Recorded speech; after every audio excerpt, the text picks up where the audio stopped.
Assalamualaikum warahmatullahi wabarakatuh. Perkenalkan, saya Ana Muqtadiatul Faiza dengan NIM belakang 194. Pada kesempatan ini saya akan menjelaskan proyek 5, formulir pembelian buku web atau HTML. Untuk materi yang pertama adalah contoh. Contoh di samping yaitu membuat formulir untuk membeli buku mata kuliah Sistem Informasi. Formulir yang telah selesai ditunjukkan oleh gambar di samping. Formulir di samping mewakili 5 teknik yang paling umum untuk mencatat informasi dari semua situs web. Yang pertama adalah teknik field text. Yang kedua adalah menu drop-down. Yang ketiga adalah teknik tombol radio. Yang keempat adalah kotak cek. Dan yang kelima adalah kotak teks.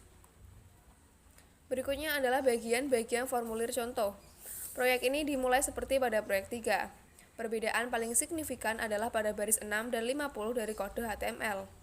Baris 13 dan 17 adalah perintah-perintah yang menangkap input untuk nama dan alamat email pengguna. Tipe input text yang memberitahu browser web bahwa pengguna akan memasukkan teks pada file input. Perintah ini memungkinkan input berukuran 35, sehingga maksimal 35 karakter dapat dimasukkan dalam kotak teks. Bagian menanyakan untuk mata kuliah yang diambil siswa pada baris 23 hingga 29 menunjukkan bagaimana pilihan-pilihan ditentukan.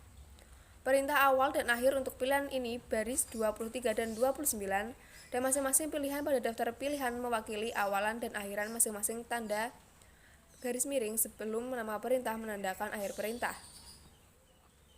Berikutnya adalah nama field atau prefer adalah nilai yang sama pada baris 33 dan 35 karena menyebabkan pilihan-pilihan tombol radio bersifat eksklusif antara satu dengan yang lain. Kata cek pada baris 33 menyebabkan halaman web untuk memilih pilihan use dari awal. Baris 39 dan 41 membuat kotak cek pada contoh untuk memberi catatan kuliah dan slide presentasi. Baris 43 hingga 45 meminta komentar tambahan dari siswa. Baris 44 terletak antara perintah awal dan akhir area teks. Dua jenis input khusus dibutuhkan untuk membuat browser web menindak informasi yang dikumpulkan formulir, submit, dan reset.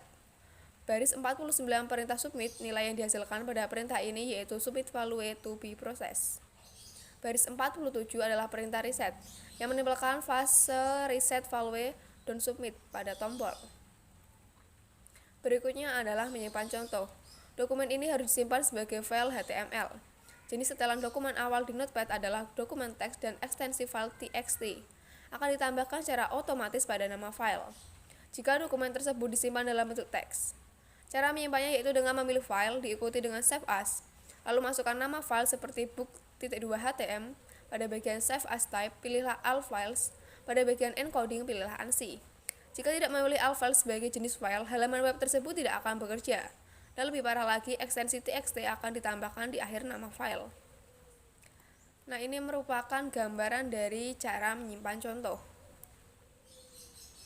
Berikutnya adalah melihat halaman web.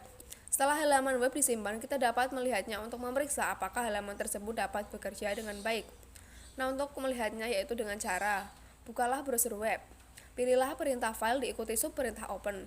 Ketikkan nama file atau browse untuk menemukan dan klik tombol OK. Halaman web akan muncul pada browser lain. Nah, apabila perlu melakukan perbaikan, caranya yaitu dengan memilih editor Notepad lagi, lalu edit kode HTML dan simpanlah kode tersebut. Selanjutnya, buka kembali browser web dan pilihlah perintah view, diikuti subperintah refresh.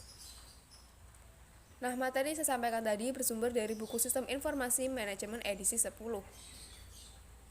Nah, sekian materi yang dapat saya sampaikan.